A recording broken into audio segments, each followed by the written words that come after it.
Welcome to Ensuring Success, or welcome back if you've been here with us for our first two sessions. We're so glad you're here.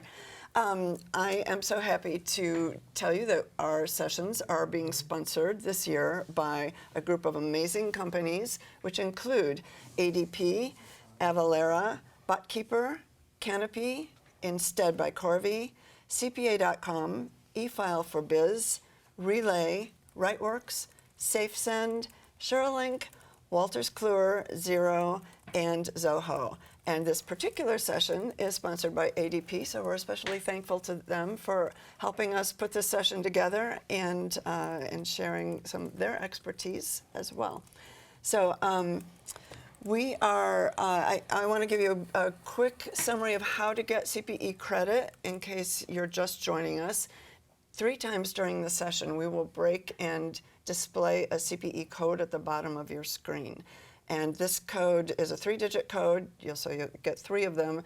You need to write those codes down, and at the end of the session, technology cooperating with us, you'll be able to get your CPE certificate. We're having a little bit of technical difficulty with the CPE system. As I understand it, it's being worked on, but it won't go away, so it may not be immediately after the session you'll get your certificate, but at any time over the course of the next year, you'll be able to click on the CPE option on our website and enter your numbers and download your certificate immediately. I will keep you guys posted if we get that back up and functioning. Today, I'm sorry, I forgot. When we put a number on the screen, we will ring that bell for you to wake you up and remind you that we're displaying the number that you need to write down for CPE credit. Thank you, Alexandra. So I want to introduce our panel today. The session is called Tax Credits and the Small Firm Advantage, and I'm joined by, next to me, Marcus Dillon and Brandi Price, Nadia Rodriguez, and my co-moderator, Alexander DeFelice. So I'd like each of you to introduce yourselves briefly. Yeah, Marcus Dillon, own a CPA firm, Dillon Business Advisors. We're based out of Katy, Texas, and support a remote team. I'm Brandi Price. I'm with ADP Tax Credits, a small division within ADP that focuses entirely on tax credits and incentives. I'm happy to be with you guys today. Hey everyone, Nadia Rodriguez, and I work with Intuit. I'm a senior tax analyst programmer and very happy to be here today. And I'm Alexandra DeFelice, Director of Marketing and Business Development for Payne & Fears Law Firm in Southern California. Co-moderating with Gail, I will be taking poll questions and audience questions, and I am your designated bell ringer for CPE. And speaking of audience questions, there's an area on your screen beneath the video box where you're watching us that says Ask a Question. Any questions you have for our speakers, you can enter in that box, and they'll be conveyed to us. If you have any technical difficulties or any other questions, or just want to give us a shout out, anything you want to post there, we're happy to take it. So enter anything you need in that Ask a Question box. Okay, so we're talking about tax credits and small firms, which is kind of, in some situations, it seems surprising because our experience has been over the years that tax credits, for the most part, seem to apply to really big firms. So was COVID a player in making tax credits more accessible to small firms, or where did this actually start, or how can we reconcile tax credits and smaller firms? Yeah, well, Gail, I think the landscape's been shifting for a while, a little longer than COVID, right? Up front, tax credits were kind of arcane, right? They're a very intensive subject matter that not everyone knows the ins and outs of. They come equipped with this huge compliance burden, or at least that's the perception. And over the last few years, we've seen that more and more small businesses and mid-sized businesses are interested in getting their share. All these large companies are taking these wonderful credits, getting lots of benefit from them, but the small businesses are missing out. And the question is why? And so then what we saw with, and that was a progression over the last few years. And what we saw with COVID was the introduction of a few tax credits, specifically the Employee Retention Credit, the ERC, that's kind of dominating the airwaves right now. Like, that incentive has done more than anything in the last few years to raise small business awareness of the availability of tax credits and incentives simply because it was so broad. I'm sure many of your clients looked at ERC, Marcus, right? And Nadia, you guys, that comes up with you guys a lot as well. Yeah, I think ERC just opened the door for small business owners to look for more ways to get credits and more programs that apply to their small business or their large business, all the way down to the individual level, how they benefited from these different programs that already existed or were being introduced. Absolutely right. So a business catches the incentive bug. They're like, oh, I've got one now. What more can I get? Yeah. You know, out there. What else is out there for me? And I think that's where the challenges lie, because the ERC was very broadly applicable. There were not, you know, if you were a business, you qualify. If you had W-2s, you qualify. Like, there was not a lot of qualification criteria to even start looking at it. Now, once you dug deeper, that's where the controversy is now. It's actually much harder to qualify than you think. But for other incentives, there's a certain escalating levels of thresholds that put us in there. So. And I think one of the things that happened during COVID is that we were all stuck at home, us and our clients. So there's social media everywhere. There's notifications of all of these credits. And it almost seemed like everybody had qualified for these credits. And so there was a lot of misinformation. And I think it got us as tax practitioners really on the ball rolling of what are these credits? Do they all qualify? So there is a lot. And I think one of the things with the small firms is that we can partner with those experts that are very familiar with these, and that's all they handle, those ERCs, and partner with them, and we know our clients, so we're able to answer those questions and partner very intelligently with them. Well, ERC was funny because the first tax incentive, or maybe even first tax concept, they came with a national advertising campaign, right? You're watching the Super Bowl and up pops a TV advertisement for a tax credit, and you're thinking like, wait, what just happened there? As the guy from Modern Family, I think, the dad, the dad on Modern Family's out there, you know, saying, hey, come get your tax credits. And so we've never seen anything of that magnitude, which again, I think, you know, it's interesting to raise awareness, but it comes with the dark side, right? And so if we look at where we are with ERC now, you know, the program started out when it was first introduced, and I think the complexity really stems from just the way it was introduced, right? So it comes out in CARES Act, and then they amend it again with the Relief Act, and then they amend it again and codify it in the Third Act for COVID relief. And so the law is just all over the place. It's a rolling, you know, shifting, evolving thing, and there was never any good guidance behind it. And so what started out as a program that was scored roughly in the $50 to $75 billion is now approaching, $275 billion in government outlay. And all of a sudden everyone's, you know, it's like, whoa, let's pump the brakes here and double take. You know, I guess to put that in perspective, right, the entire annual operating budget of the Department of Defense is $275 billion. So that's a big number. But then you also look at it in terms of PPP loans, right? The PPP loan expenditure was about $800 billion. So we're not quite to that level yet, but both the PPP and the ERC are areas that are seen by the IRS and certain government players as rife with fraud, right? So we're hearing a lot of controversy, and they'd even introduced some opportunity to go back and review your claim, and we're in a moratorium right now, and potential for companies to withdraw their claim. Yeah, that's a great opportunity that they're giving us, the opportunity to go and withdraw that claim. Yeah. We just have to be careful of meeting that claim, meaning does this taxpayer qualify for all of these requirements to claim the ERC? And if they didn't, let's make it correct. Let's go ahead and withdraw that claim, file the amended 941, and make sure that that is processed correctly. Yeah. So if Phil from Modern Family told you qualify for ERC, Might not and be then true. you can go, you know, follow that process to actually do that. What we also saw was small business owners who have been so conservative their whole career started to get a flavor for these credits and the PPP program, and so their risk tolerance started to change, and now they're looking at ways to get other credits, this free money that exists. And just this last week, I had a small business owner reach out to me and say, if I buy a 3D printer, can I qualify for R&D? And so it's that tax tail is wagging the dog, which is not the way that these credits work. You know, so. Yes. We want to take just a quick break. We're going to hear a brief word from our sponsor, ADP, and when we come back, we'll be displaying the first CPE code for this session. Are you ready to uncover more cash and optimize tax credit benefits for your clients? Now more than ever, clients are looking for any tax savings and cash flow support. There is nearly $15 billion in R&D tax credits waiting to help businesses. Many companies miss out, all because of misunderstandings. Our experts know the ins and outs that can help you capture this tax credit quickly. We've been able to document and deliver credits to clients in as little as 3 weeks. Call ADP for a consultation today. Let ADP do the legwork, and together we will deliver significant value.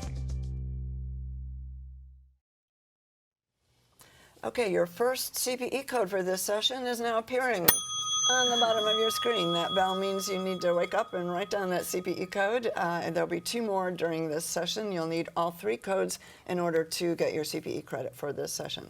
Okay, Brandi, what else did you have to say about ERC? So I guess one of the main things I wanted to point out, right, and one of the sticking points for, I think, CPAs, especially small business CPAs, is a lot of their clients are getting sold the ERC from outside providers, right? And they're processing it, they're filing their amended 941s on their behalf, and so the CPA is a little bit out of the loop on that conversation.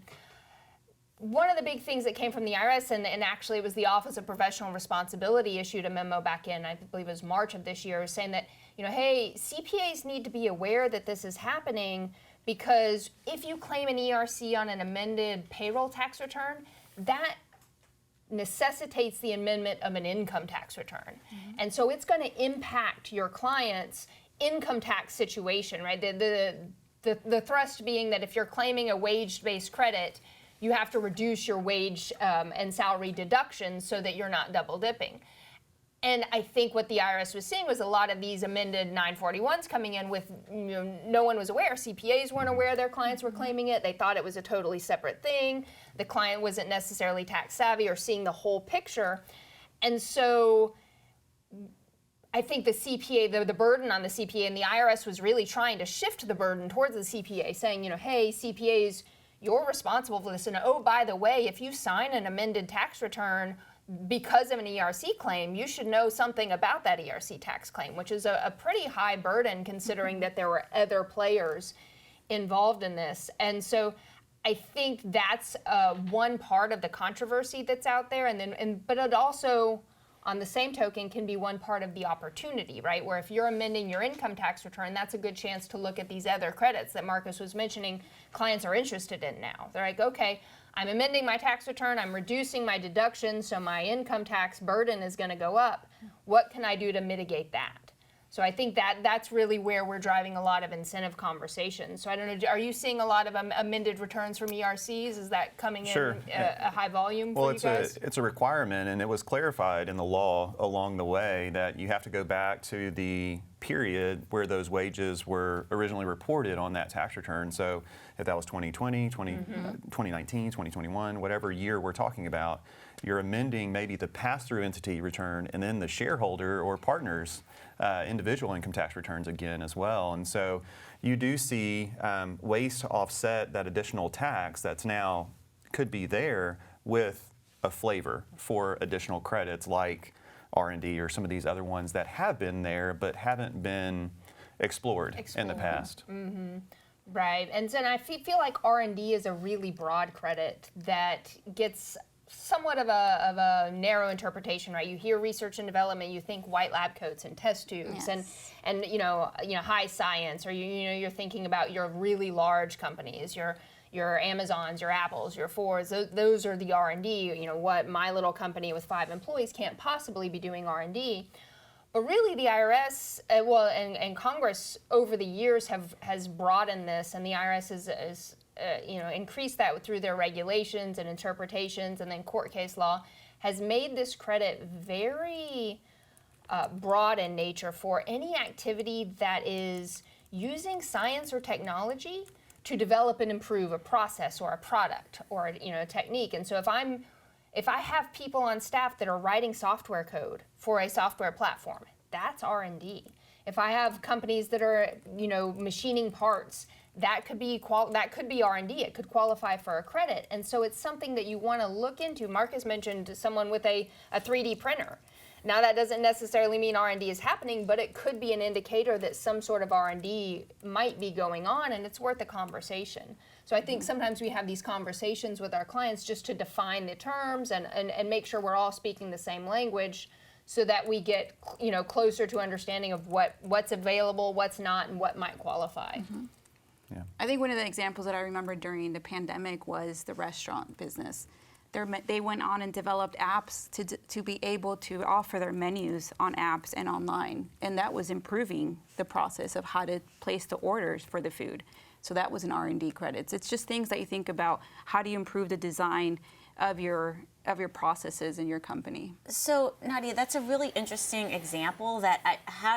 Are there a list of questions maybe that some CPAs can ask their clients to kind of go, like, I wouldn't even think that's R&D. It's just like, oh, I just had an idea, it's like, yes, hello, that is R&D. Like, what can they ask them to make them think that is R&D? And I think that's what Brandi was saying. It's so many, you think the Amazons and the big companies are the ones that only qualify for these credits, and it's not. But there are questions of improving the process, the design. And I think we offer checklists that we'll have as part of our resources for today's sessions. Right, yeah, and so for research and development, we're really looking for some sort of science or technology to hone in on, right? And so the example there, the perfect part of that is, like, we have an app, right? And who doesn't have an app today? If I have five people in my company, I have to have an app to stay relevant, and I have to update that app continuously to add features and functionalities. And the programming of an app is using software development technology to develop something that you're releasing to the public, and that's R&D right there, right? So we're looking at, and of course the follow-on questions, is it eligible for credit, R&D, right? A lot of times yes, occasionally no, because there's more complex rules around that. And then, is the credit meaningful to your business, right? We may find someone with a 3D printer who's spending a small part of his or her time doing R&D, but we find a credit of a couple $100. Sure. And we say, at this point, that might not be worth documenting for or capturing. Is the proverbial juice worth the squeeze? Sure. But it's also nice to have that knowledge, right? Because you know that, okay, I have one 3D printer today. What if I have 5 in a year from now? And I have all these staff members that are creating prototypes with that 3D printer, and all of a sudden that that $500 grows to $50,000, and then you're talking really meaningful tax savings and impact. And I think, to Alexandra's point, the checklist helps, but then also knowing your client. And it may be, as CPAs, we're just trying to get through our days, on to the next set of financials or that next tax return. So it's knowing your clients, having a conversation, whether it's through an electronic means, through a checklist or a way to do an organizer, but then also reviewing their financials. So looking for expense categories where expense items may be buried, whether it's repairs and maintenance or different things just plugged away, or you see increase in payroll relating to some of this investment in technology and process. Those are the signs that you can look for as a small practitioner. But then once you've identified that there may be an opportunity here, it's not on you as a small practitioner to calculate that credit either. And that's where you have to partner with the right people who are experts in that, because I know for us, we have a team of less than 20 people. We don't have an R&D tax credit expert on staff. So, and I think the expertise is, in the analogy I typically use is CPAs are more like a general practitioner. You have so much to keep up, and it just feels like it's getting harder and harder every year, right? Like, the IRS keeps moving the goalposts on us. I was on the phone with a woman the other day, and we were working to wrap up her return just for the deadline, and she got a notice just that instant that she got a disaster delay.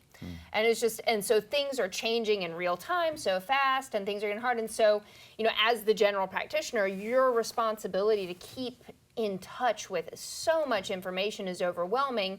And so you rely on these groups or small groups of experts to help with discrete areas of the tax law that require a little more. It'd be like a medical specialist, right? Sure. So you have credit specialists, you have other sort of, we have other parallels, like cost segregation. That would be kind of a specialty area of tax. So specialty tax areas where you bring in and really in this sort of environment where things are changing so rapidly and the guidance is coming late, if at all, or slowly, we have nothing but to rely on each other for help and advice and to learn what's going on in the industry and who's setting the standards and how we're going to, take care of our clients and make sure that they're best served while also staying on top of whatever the current law as we understand it. Yeah, and I think one of the best things that we did was niche down, and I know that was a polling question, I believe, to where once we've identified the industry or industries that we work really well with,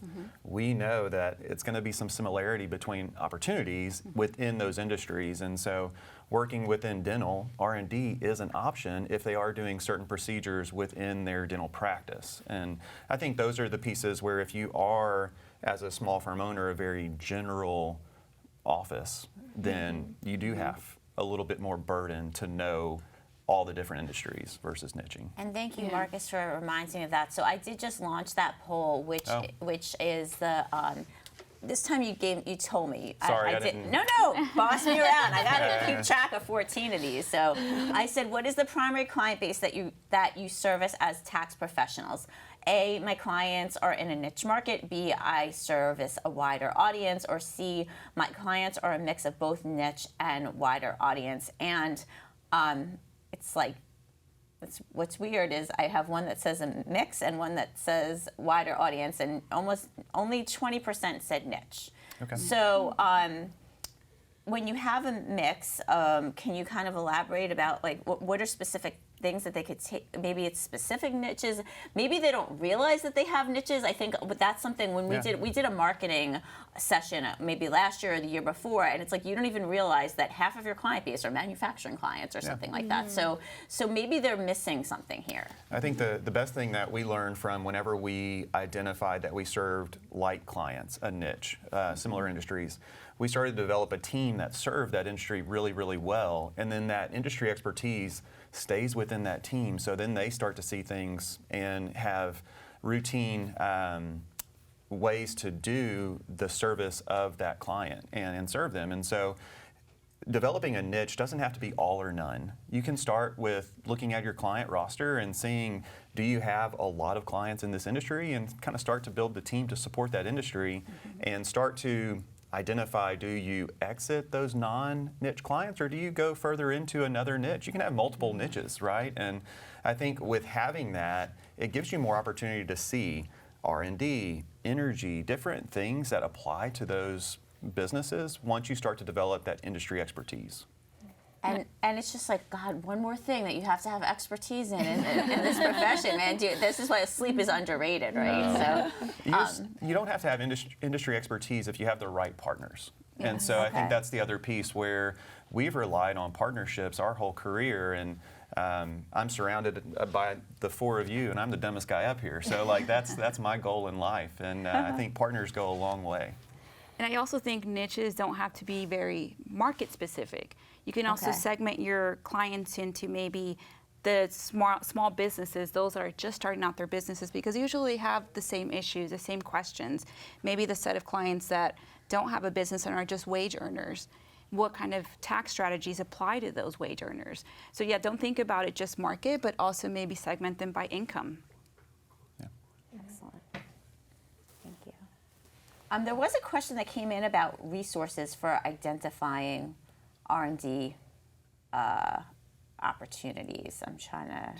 Yeah, and I think, Nadia, we did... training. It says, actually, the question is there a training on application of R&D credits for smaller businesses so we can spot the opportunities? Spotting the opportunities is hard, and I think it kind of goes back to Gail's original question or point, though, is that small business and business owners are hungry for this information now, right? They've been given a taste, their appetite's whetted, now they just want more and more. And so finding a partner or an expert in that will sit on a call with your client and explain to them, that sort of information, give them, walk them through it. I've never had a client that's come away from a call like that disappointed, even if they don't qualify. Right, so it's one of those situations in which, you spend 30 minutes with a client, they may not qualify for a credit today, but they've come away armed with a lot of powerful information for them, for their future. It's a great service you can provide your client. Most of the time these services are not charged for, they're free. So you find a partner that will talk through the value proposition with you and your client and get together and share ideas and thoughts about credits. But to that point, I think also too, Alexandra, we did provide a high-level checklist to distribute to the team. That's just a few questions you can ask in tax planning to kind of initiate that conversation. Right, and as Gail mentioned, that's something we're going to have a list of resources in about a couple of weeks when we have the recordings that are posted on the website, and all of these will be listed there as well. Thank you, Brandi. All right, and we're going to take a quick break and hear another message from our sponsor, ADP. When we come back, we will display the second CPE code for this session for you, so we'll be right back. Tax credit myths debunked. Brought to you by ADP Smart Compliance. The 2015 PATH Act expanded eligibility for R&D credits to more businesses than before. Aren't R&D credits just for chemists and programmers? Nope. Your clients' businesses might be eligible if they design new products, modify existing systems, support research efforts, and much more. Our experts know the ins and outs that can help you capture this tax credit quickly. One 30-minute phone call could help your clients improve cash flow, reduce tax liability, and reinvest savings. Let ADP do the legwork, and together we will deliver significant value. All right, we're back, and the second CPE code is appearing on your screen. Be sure to write this down and remember it we'll combine it with one more. I also want to mention we are still having some technical difficulties with our CPE code processing, so in order to get your certificate, we'll let you know later today whenever the system is back up running again, but there's no rush because once we've got it running, it's going to be on the site for a year. So just remember those codes, and you can always come back and download your CPE certificates once we've got that functioning. So I think we have another question for our audience first. We do have one other question, speaking about resources, which is which resources would give you more confidence in discussing tax credits with your clients? Is it timely education on recent changes to tax law and associated credits? Is it better tools to calculate the potential tax credits yourself? Or is it responsive referral partner to assist in fully serving our clients? So I'm just going to launch that and just see, and then we can maybe point them in some other directions. Okay, and while we're waiting for results on that, we want to switch the conversation a little bit to talk about the pass-through entity tax credit. What do our viewers need to know about this? So the pass-through entity tax credit, if we go back to TCJA, there's a SALT limitation that was imposed on taxpayers where they cannot deduct more than $10,000 on state and local taxes. So as a workaround, what states have done is that they've passed the pass-through entity tax. Now, we do have 36 states plus New York City that allow this. And what it is a workaround around the SALT limitation, because what they allow is the pass-through entity to pay the tax, receive a deduction, and remember the pass-through entity is not subject to the SALT limitation of the $10,000. So they receive that deduction, their income that they pass down to their partners and shareholders is lowered by that deduction. So it's a workaround around that. What that does, it provides a great planning opportunity for us because we start asking the questions. Do we have clients that are partners and shareholders in a partnership or an S-Corp that's in one of the states that has the state income tax? Do we? And if there is, then our planning opportunity is the timing of these elections. Some states, and they're all different, of course, some states require an election, some states require a timely election by all partners or all shareholders to be on the board on this. So that's a really nice workaround, but it is definitely speak with your client and get to know your client and get to know where that pass-through is earning that revenue, what state, and is it subject to state income tax. Yeah.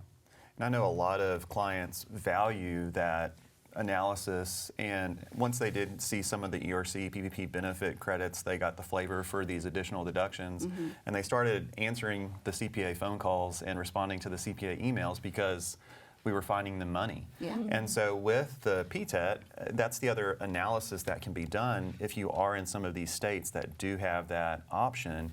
And one thing that I would encourage is don't give that away for free. Whenever you do that analysis, make sure that you're running that tax savings to go over that $10,000 SALT cap on the individual or individuals of that entity, and you're providing value to those clients. And I know that all CPAs are such nice people that we just want to give away that expertise. But you're spending time learning that, you're spending time making those elections. So it is a valuable service that you should charge for. Yeah. And that was one of the things that we guys were talking about when we were prepping for this session is don't consult for free, right?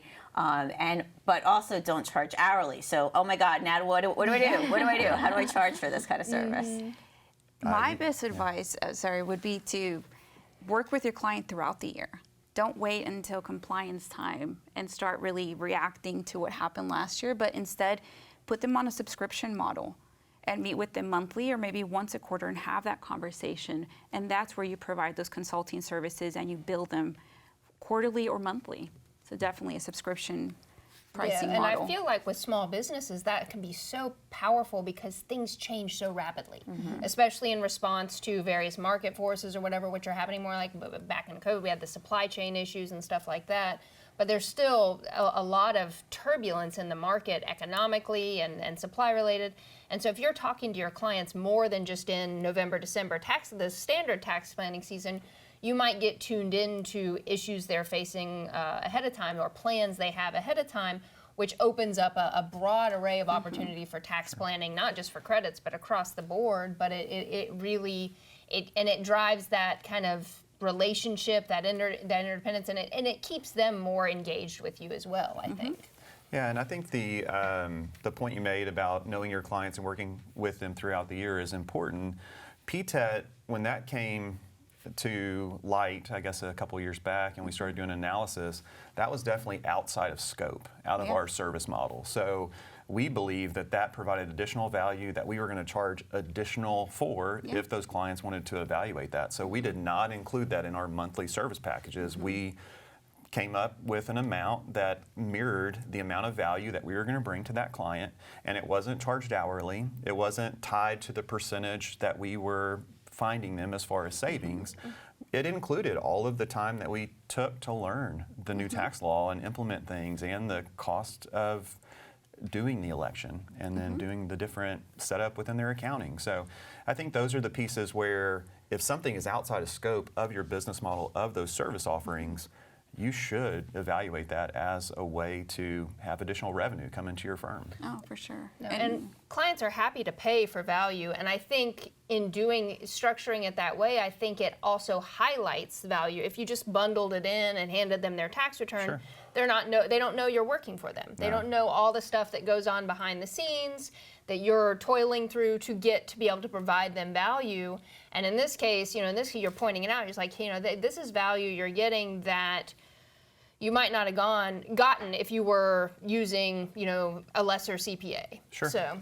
And I think present the tax strategy, and not only the tax strategy, but the savings on that tax strategy to the client, so that it gives them more of a return of investment with Correct. you. And you learn that from great partners like ADP or people that are doing other studies on what is the return on this investment, what is the value that is brought, and then that way they know, and it's an easier yes or no if it doesn't make sense. Yeah, I agree.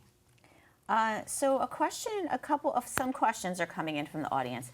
The vast majority of people said that they would like timely education. That would give them more confidence, especially with things someone even sent us something hot off the presses, like just happening now, it's just constantly changing.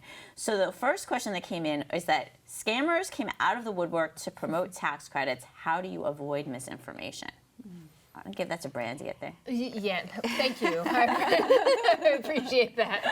All right, pull no punches. Are you going to ding me off if I... I'm not allowed because they'll go crazy. Okay. They'll think there's a CPA. We don't want to confuse the topics. No, but I think that's a powerful question because I think along with the ERC creating more knowledge and therefore potential value for tax credits, it also made people more aware of scams and bad actors, and now they're calling the ERC mills that are really driving this. And it's been bad. But you think about it in terms of COVID, that was an unprecedented amount of money that was unleashed upon America. Yeah. Like at the business level, at the individual level, it was just money.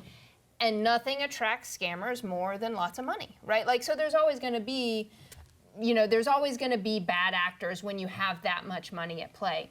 What I will say to provide some level of assurance without any additional is the tax regime, the tax code around tax credits is a lot more solidified outside of ERC. So ERC was a special situation. It was done so quickly with such little legislative support, and there were so many moving parts going on, and everything was in chaos. So there wasn't a good amount of time or a lot of effort spent on building in safety nets or review processes or even really interpreting legislation. And so we're left 2-3 years later trying to do that on the back end after these bad actors have, and the fraud, the level that they're seeing is, there are companies that are making up, are stealing FEINs and making up businesses. They're dummying W-2s, dummying 941. So this level of blatant and very,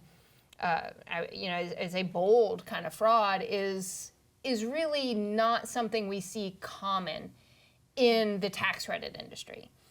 That being said, the IRS has included improper claim of tax credits in its Dirty Dozen a few years ago, and number one in the Dirty Dozen this year, of course, was the ERC, right? So, but a few years ago, it's just the general improper claim of tax credits. And so you watch, the first question is, who are you talking to? Is it a company you've heard of, or is it a company that, refunds are us, that popped up overnight and then, and popped back down, or, and are they making unrealistic promises? It's like, we'll get you $500,000 in 10 minutes. Those type of things should raise red flags, right? Yeah, sure. And I think we all have an internal red flag, a gutometer, we'll call it, where you can kind of feel something makes you feel uneasy, right? There's something not quite right about this.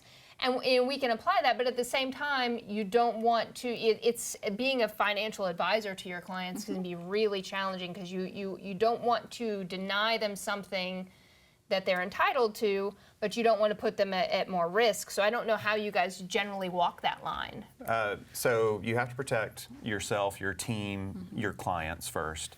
And I remember we were calculating some of these credits, and it turned out a client did not qualify. Well, then they go down the road, and all of a sudden they do qualify.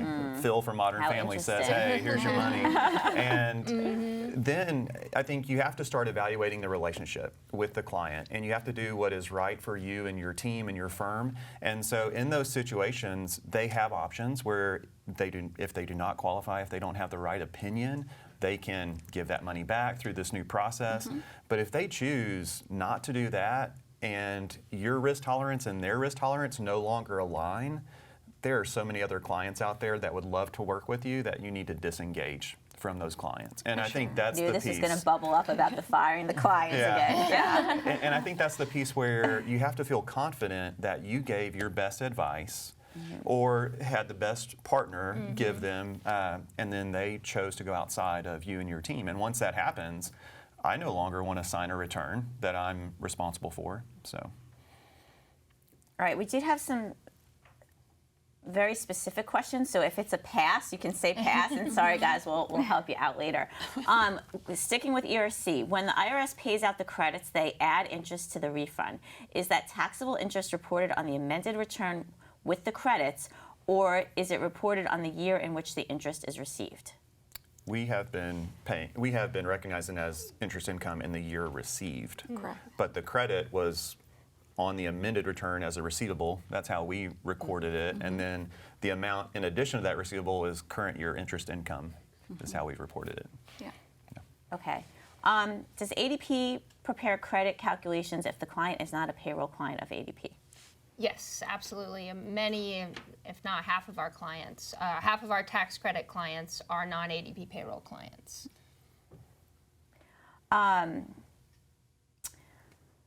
Don't some states fail to allow an out-of-state credit for the individuals who have received the PTE state tax deduction / benefit?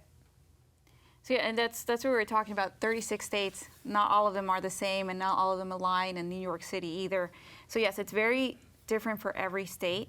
Some states do allow, that's the premise behind, the big idea behind the PTE is that they will allow for the taxpayer, that shareholder, that partner to receive the PTE credit on their personal return.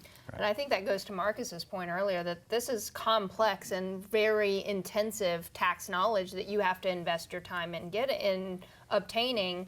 And so if you're going to, offer this to your clients, you should definitely, charge for it or make sure that they're aware that you're offering such an intense service. Mm-hmm. Can I do a few more questions because they're pouring in? Okay, I knew there was on these technical sessions, the remote ones, people just throw in some fluffy, oh, this is a great idea, and it's oh my God, question, we have you. Okay, can the interest from ERC be considered government source and therefore excluded from state income? Like municipal bonds, I have not read any guidance I haven't seen anything. on any exclusion for that interest, other than the state bonds that we know those municipal bonds are excluded, but have not seen any guidance specifically for the interest on these refunds. Okay. As to the SALT workaround, is it correct that it reduces the 20% business deduction? 199A. QBID. Yeah. Okay.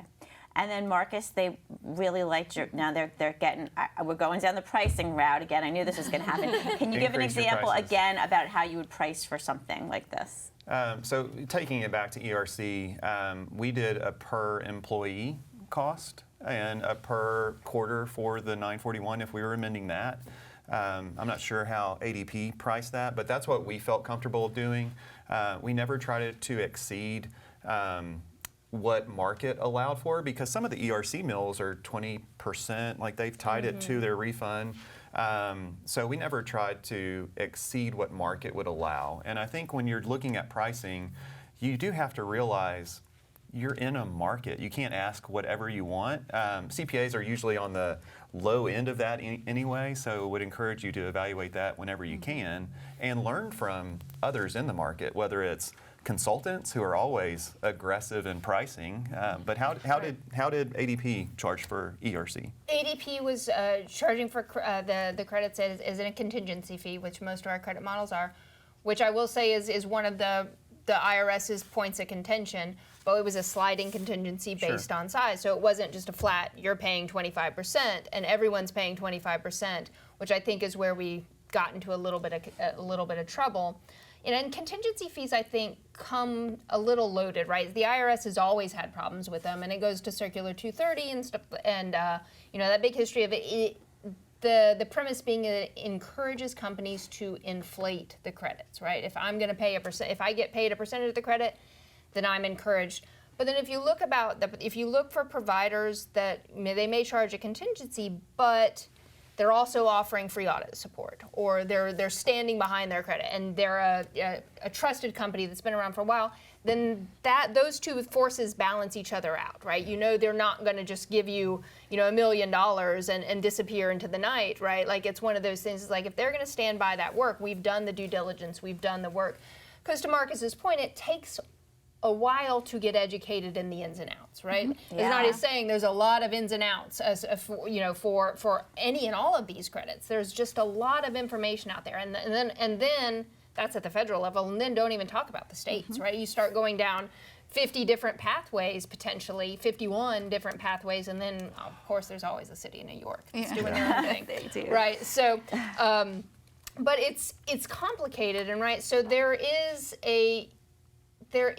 justification for paying for that time that you spent learning those ins and outs and really getting to know and then applying them or getting real world applications. And time is valuable. Your time is valuable. Your partner's times are valuable. Your clients' times are valuable, and they'll understand that. Yep. That was an actually specific follow-up question, exactly like that. So, are the PTET state refunds taxable in the year received? The tax, if the refunds from the states are taxable in the year received. Yeah. I mean, if you took a benefit for that, if you take a benefit, then your income would be taxable. And you also have to look at whenever you pay that credit in, the deductibility of it, whether you're cash basis or accrual basis, and what the state allows for. So once again, additional expertise was needed. Yeah. Charge for that. Yes. We're going to take one more quick break for another word from our sponsor, ADP, and we'll be right back with your third CPE code and some good news for you at the end of that commercial. Be right back. There are different ways to view rev share programs. The way I leverage ADP's revenue share program is to compensate my firm for the time we give to our clients to support their ongoing needs rather than passing those costs onto the client.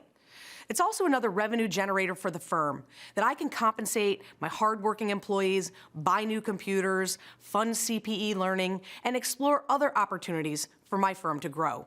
That's why the ADP rev share program is important to me and my firm.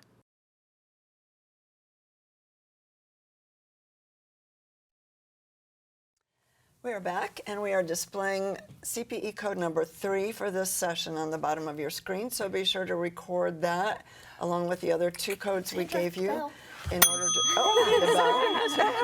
in order to get CPE credit for this session. And the good news is our technical difficulties have been corrected regarding CPE, so after this session is over, if you're ready to get your certificates at that point, you'll want to refresh your screen. And then you'll be able to get CPE. Otherwise, you can wait till later. You don't have to do it immediately after this session. You can just wait till whenever to get your certificate. But anyway, the difficulties have been resolved, so we're really happy about that.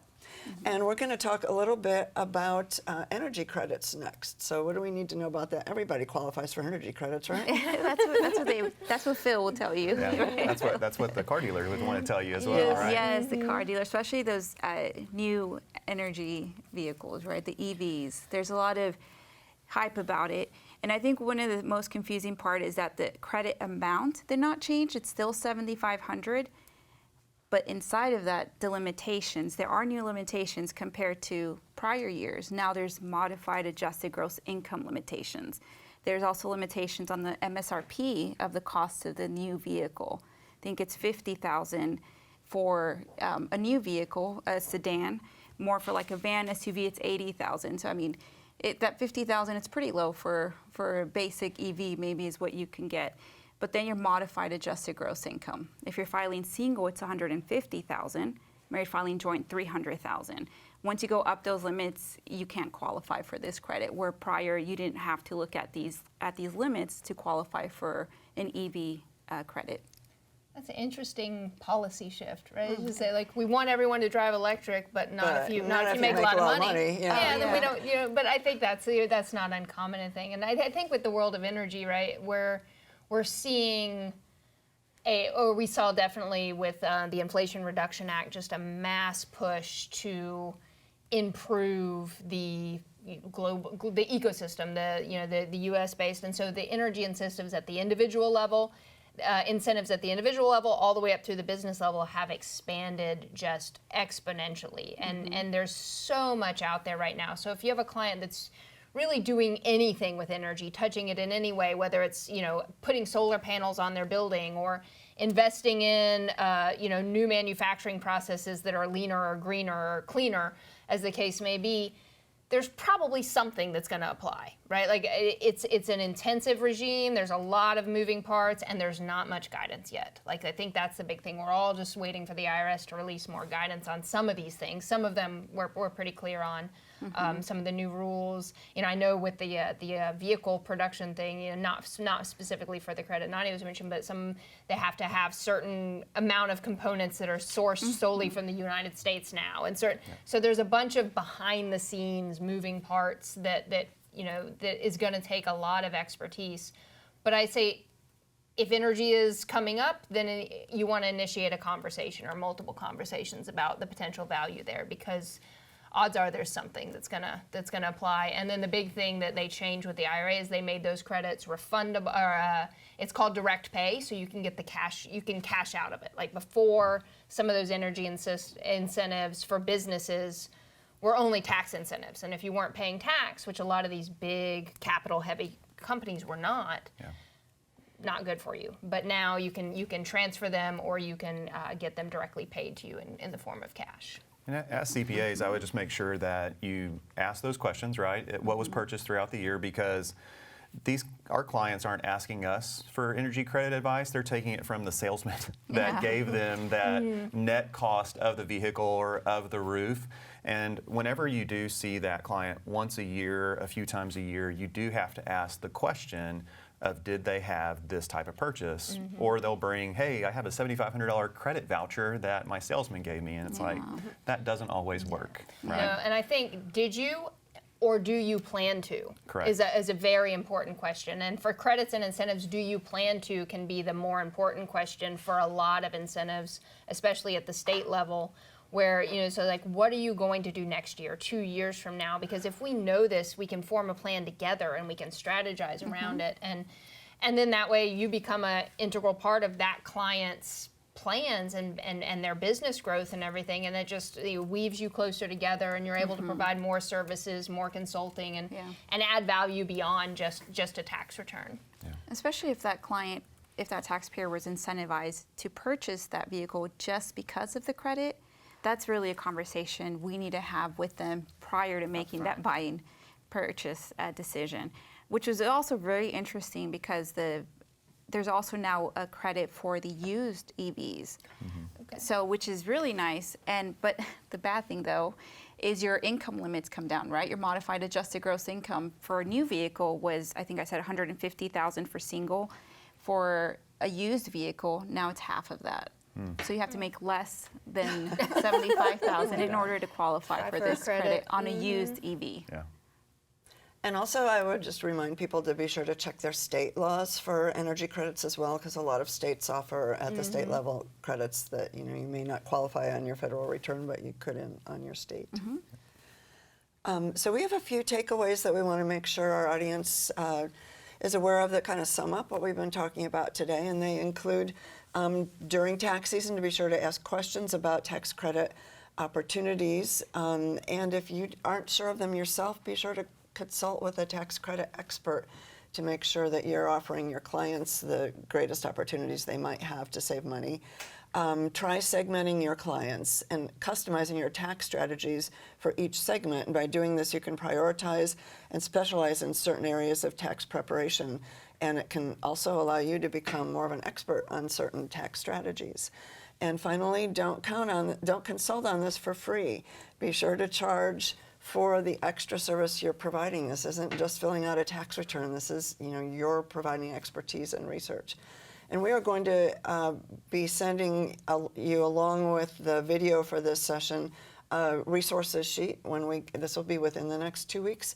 Our speakers have provided us with a number of checklists and links to additional information on the credits that'll be useful to you. We're about to wrap up. Do you all have any final comments? I just keep that partnership with your client, partner with them, get to know them. And sometimes we do become therapists, I think, but in that therapy session, that the confessions come out and more casual conversation comes out that we know to identify, what this might have to do with a tax deduction or a tax credit. So let's expand that conversation and charge for that consulting service. Yeah, and ask questions beyond just the numbers. What did you buy? You don't need lists and numbers. Just like, where are you going with your business? What are you doing? What's the goal? And I think once you get a big picture, you can narrow down to the small specifics and really help them out in the long term. And I think the last thing is education is key. And it also starts at home. So educate your team, not just yourself on this. Maybe your team members don't need CPE credit, but they may have a conversation with a client that you do not have. And so they need to be just as educated as a professional CPA when it comes to these conversations. Yeah, one of the things we love to do at ADP is come into firms, small and mid-sized firms, and host a lunch and learn or a short CPE session. We can offer the CPE credit or not, and just talk about the ins and outs and do that conversationally so that we can make it very specific to what your team is seeing and what's out there in the market. Nice. Well, thank you all so much for joining us and sharing your expertise, and we will see all of you back at the top of the hour.